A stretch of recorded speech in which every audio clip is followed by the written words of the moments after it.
خاندان میں ایسی سچویشن ہو جاتی ہے کہ سارے ایک بات کہہ رہے ہوتے ہیں اور آپ ایک بات کہہ رہے ہوتے ہیں اور آپ ہی صحیح بات کہہ رہے ہوتے ہیں، لیکن وہ ان کی سمجھ میں نہیں آتی اور الٹا آپ کے خلاف باتیں بنانا شروع کر دیتے ہیں، اور آپ اپنے آپ کو بالکل تنہا محسوس کرتے ہیں کہ شاید میں ہی غلط ہوں. نہیں، آپ غلط نہیں ہوتے، لیکن ان کو آپ کی بات سمجھ نہیں آ رہی. تو وہ جو ایک تنہائی کا سا یا لونلی نیس کا یا ایک اکیلے پن کا احساس ہوتا ہے، کوئی بھی میرے ساتھ نہیں، کوئی بھی میرا ساتھ نہیں دے رہا، کوئی بھی میری مدد نہیں کر رہا، کوئی بھی مجھے سپورٹ نہیں دے گا، تو پھر دل نہیں ٹوٹنا چاہیے. کوئی بات نہیں، اللہ ہے نا، اللہ کافی ہے مجھے. اگر اللہ کی نظر میں میری یہ بات، میرا یہ فیصلہ، میرا یہ کام درست ہے تو میری کسی کی بھی پرواہ نہیں ہے. تو انسان غنی ہو جاتا ہے، اللہ اس کو بے پرواہ کر دیتا ہے، اللہ اس کے دل سے غم دور کر دیتا ہے، اللہ لوگوں کے چھوڑنے کا غم اس سے ہٹا دیتا ہے کہ کوئی بات نہیں. بعض اوقات آپ کو کوئی بڑا اہم کام کرنا ہوتا ہے، کوئی اچھا پروجیکٹ لے کے آپ چلتے ہیں، آپ ایک دوست سے بات کرتے ہو، کہتے ہیں یہ دیوانگی ہے، ایسی تمہارا خیال ہے، دوسری سجیشن وہ بھی کوئی کام کی نہیں، تیسری وہ بھی، آپ سوچتے ہیں کہ کسی کو میری بات ہی نہیں سمجھ آتی، کوئی میرا ساتھ ہی دینے کو تیار نہیں. ایسے تمام دل ٹوٹنے والے ٹائمز پر حسبی اللہ و نعم الوکیل، اگر میں ایک خیر کا کام لے کر چلی ہوں تو اللہ میری مدد کرنے والا ہے.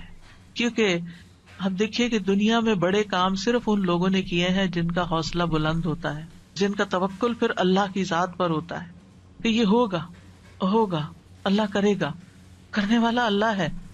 میں طریقہ کروں گی، سبب اختیار کروں گی، محنت کروں گی، لیکن برکتیں اور رحمتیں تو اللہ ہی کی طرف، فضل تو اللہ کی طرف. اللہ ذو فضل عظیم، بڑا فضل تو اللہ کے پاس ہے. ہم لوگوں کے ہاتھوں کی طرف دیکھتے ہیں، لوگوں کے خزانے کی طرف دیکھتے ہیں، اصل خزانوں کا مالک کون ہے؟ اور ان لوگوں کا بھی مالک کون ہے؟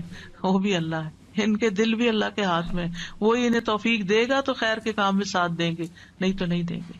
تو کوئی بھی ایسا موقع جہاں آپ کے اپنے پیارے آپ کا ساتھ نہ دیں، وہاں بھی دل چھوٹا نہ کریں، وہاں بھی آپ کا دل نہیں ٹوٹنا چاہیے، کیونکہ اللہ آپ کے ساتھ ہے.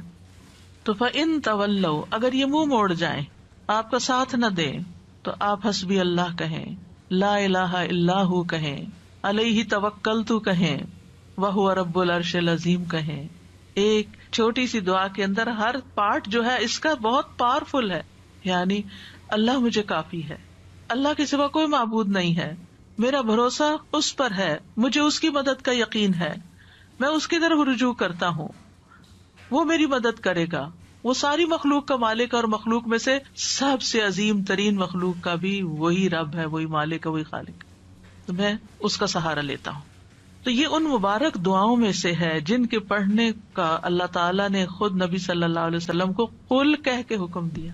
آپ کہیے، آپ پڑھیے، یہ آپ کو فائدہ ہوگا. ایسے تھوڑی کہ اللہ تعالیٰ کے پڑھیے اور پڑھتے ہوئے چھوڑ دیں اور پھر پرواہ نہ کرے. کیسے ہو سکتا ہے؟ جو چیز اللہ تعالیٰ نے خود سکھا دی اس سے بہتر کیا ہو سکتا ہے کہ یہ آپ کو فائدہ دے گا. آپ دیکھیے کہ بعض اوقات بہت ساری چیزیں انسان کو ڈراتی ہیں. فیوچر کا خوف ہوتا ہے، جادو کا، ٹونے کا، اس کا، وہ جن، شریر، دشمن، رات کا اندھیرا ڈراتا، پتہ نہیں کیا کیا چیزیں، یعنی بہت سی چیزیں خوف دلاتی ہیں انسان کو. تمہارا کیا بنے گا، تمہارا کوئی فیوچر نہیں، تمہارے بڑھاپے کا ساتھی کون ہوگا، تمہاری اولاد تمہیں نہیں پوچھتی، تمہارا شوہر تمہیں نہیں پوچھتا، تمہارے لیے رزق کا کوئی سبب نہیں. کئی چیزیں انسان کو شیطان ڈراتا رہتا ہے نا. ایسے سارے موقعوں پر حسبی اللہ، جب تک اللہ ہے نا میری زندگی میں، کسی چیز کی کمی نہیں، کیونکہ اسباب بھی وہ مہیا کرتا ہے، دعائیں بھی وہ قبول کرتا ہے، عبادت بھی اسی کے لیے ہے، اور وہ سب کچھ کر سکتا. کیا فکر کی ضرورت ہے؟ توکل کریں، بھروسہ کریں. ابو درداء کہتے ہیں کہ جو شخص یہ دعا صبح و شام 7 دفعہ پڑھے، اللہ تعالیٰ اسے تمام فکروں سے کافی ہو جاتا ہے، ساری فکر اس کی ختم ہو جاتی. اور جب آپ پڑھیں نا تو اس طرح سوچ کے پڑھیں، حسبی اللہ لا الہ الا هو علیہ توکلت وہو رب العرش العظیم. جو بھی نیکی کا کام آپ کرنا چاہیں، کیونکہ کچھ لوگوں کا حال یہ ہوتا ہے جب ان سے کچھ بھی کہا جاتا نہیں کر لو، کہتے ہیں میں نہیں کر سکتا، آئی ڈونٹ تھنک کہ میں کس قابل ہوں، میں تو اس قابل نہیں، مجھ سے نہیں ہوگا، میرا نہیں خیال میں کر پاؤں گی، مجھے نہیں لگتا کہ میں یہ پڑھ پاؤں گی یا وہ کر لوں گی. ایسے جملے ہی زبان سے نہ نکالیں. اس وقت کیا کریں؟ اللہ کی مدد ہوگی تو انشاءاللہ میں کر لوں گی، اللہ میری مدد کرے گا. حسبی اللہ لا الہ الا اللہ. اللہ ہے نا، اللہ کروائے گا. مشکل سے مشکل وقت، انہونی چیزیں، اور جب آپ کو اللہ کا سہارا مل جاتا ہے نا، آپ تنہا نہیں ہوتے. اور جب آپ تنہا نہیں ہوتے، اکیلے نہیں ہوتے، تو آپ کو غم ختم ہو جاتا ہے، آپ کی زندگی سے غم رخصت ہو جاتا ہے. ٹھیک ہے، قریب و مجیب. آپ یقین کریں، دل بھر کے کلمات پڑھے نا، مجھے تو اپنے سینے میں ایک ٹھنڈک محسوس ہوتی، یعنی فزیکل فیلنگ بھی میری بدل جاتی. وہ قریب ہے، اس سے زیادہ تو کوئی قریب ہمارے ہو ہی نہیں سکتا. ہم انسانوں کو قریب سمجھتے ہیں، نہیں، ان کی تو اپنی بہت سی مشکلات ہیں، وہ تو اپنے لیے بھی کافی نہیں ہے، ہمارے لیے کہاں ہوں گے. اور پھر میری دعاؤں کو بھی وہ سننے والا ہے، اس لیے مجھے کس بات کا فکر ہو، کس بات کا غم. تو یہ دعا دین و دنیا کی پریشانی دور کرنے کا ذریعہ ہے، ہر مصیبت سے کفایت کرتی ہے جو بندے کو پریشان کرتی ہے. اسباب اختیار کرنے کے بعد اللہ پر بھروسہ کرنا ہی کامل توحید ہے. اللہ پر توکل کرنا اللہ کے کافی ہونے کا سبب ہے. اور یہ کلمہ توحید جو ہے نا، لا الہ الا ہو، اس کی بنا پر انسان کو دنیا اور آخرت میں نجات ملتی ہے. آخرت میں جنت کی کنجی بھی یہی ہے، توحید خالص. اور جب مشکل میں آپ نے سب کو چھوڑ دیا نا، صرف اللہ کو پکڑا، تو آپ کی توحید پکی ہو گئی. اور پھر آپ نے اس دعا میں توحید، توکل اور اللہ کے رب ہونے کا وسیلہ پکڑا. اور کبھی یہ دعا جو ہے طلب کی بجائے خبر کے صیغے میں بھی مانگی جاتی ہے، مطلب صرف اللہ کے بارے میں اچھا گمان اپنا رکھنے کو. تو یہ توکل ہے کیا چیز، تھوڑا سا اس پہ بات کر لیتے ہیں. توکل کا مطلب ہوتا ہے اپنی بے بسی کا اظہار کرنا اور اپنے علاوہ کسی دوسرے پر اعتماد کرنا. میں کمزور ہوں، میرے پاس کچھ نہیں، تو ہی سب کچھ ہے. اور دینی معنی میں توکل کیا ہوتا ہے؟ دنیا اور آخرت کے فوائد اور نقصانات کے معاملے میں دل کا اللہ تعالی کی ذات پر اعتماد کرنا، اور یہ ایمان رکھنا کہ اللہ کے سوا کوئی عطا نہیں کر سکتا، نہ روک سکتا، نہ نقصان دے سکتا، نہ نفع دے سکتا، سب کچھ اسی کے اختیار میں. ابن الجوزی کہتے ہیں یہ اللہ پر بھروسہ کرتے ہوئے اللہ کی اچھی تدبیر کی بنا پر اپنے معاملے کو اللہ کے سپرد کر دینا ہے، اللہ پر اعتماد کرنا ہے. خرابی کہتے ہیں توکل یہ کہ اللہ سے اچھا گمان رکھا جائے کہ اللہ یہ کام کر دے گا. توکل اللہ کے وعدوں پر دل کا اطمینان ہوتا ہے. ابن تیمیہ کہتے ہیں اللہ پر توکل کرنا فرض ہے اور بڑے فرائض میں سے ہے، جیسا کہ اللہ کے لیے اخلاص اپنانا واجب ہے. اور اللہ نے کئی آیات میں توکل کرنے کا حکم دیا ہے. یہ وضو کرنے کے حکم غسل جنابت کے حکم سے بھی بڑا حکم ہے، اور اللہ نے اپنے علاوہ کسی اور پر توکل سے منع کیا.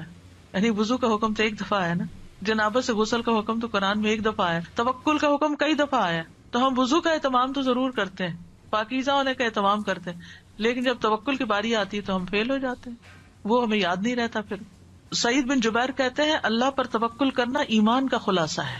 ابو محمد سہل کہتے ہیں مقامات میں توکل سے زیادہ باعزت کوئی اور مقام نہیں.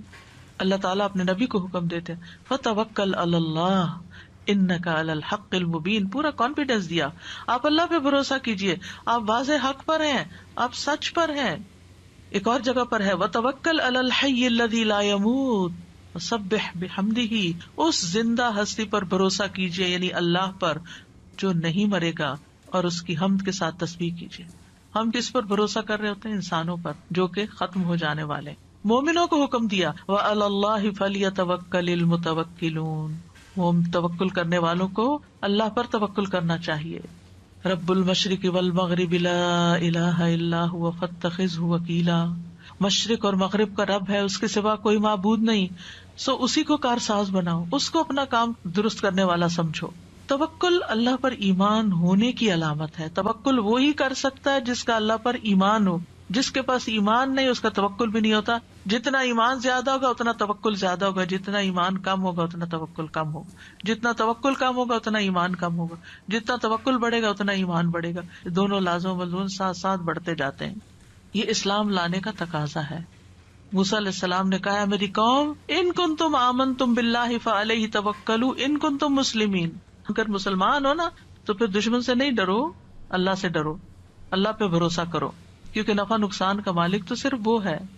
بندوں پہ جب آپ بھروسہ کرتے ہیں نا وہ بھول جاتے ہیں، اوہ سوری آپ نے یہ کام کہا تھا، سوری یہ وجہ ہوگی تھی میں ٹائم پر نہیں پہنچ سکا. کئی مشکلات ان کی زندگی میں ہوتی ہیں، وہ خود بھی نہیں رہتے. لیکن اگر آپ اللہ پہ بھروسہ کرتے ہیں تو اللہ تعالیٰ کو ہمیشہ ہے، ہمیشہ رہے گا، اور وہ ہمیشہ مدد کر سکتا ہے. حالات تبدیل ہوتے رہتے ہیں، لوگ آپ کی زندگی میں تبدیل ہوتے رہتے ہیں، جگہ تبدیل ہوتی رہتی ہیں، سچویشن تبدیل ہوتے رہتے ہیں، لوگوں کی لائلٹیز تبدیل ہوتی رہتی ہیں، لوگوں کے دل بدلتے رہتے ہیں، مالی حالات بدلتے رہتے ہیں. اس دنیا میں ہر لمحہ ایک چینج آ رہا ہوتا ہے، غیر محسوس چینج.